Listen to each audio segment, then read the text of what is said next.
नमस्कार मित्रांनो. हा प्लॉट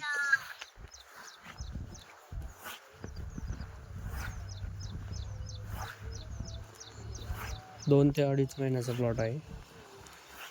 तर प्लॉट हा पूर्ण काळोखी वगैरे चांगली आहे. त्याला नवभारत ॲग्रोचं मायक्रोन्युट्रेंट लिंबोळी पूर्ण भेसळ डोस टाकलेला आहे. तर तुम्ही क्वालिटी बघू शकता. प्लॉटला फुटवे वगैरे चांगले आहेत. फुटवे वगैरे चांगले आहे. त्याला सूड वगैरे चांगला केला आहे.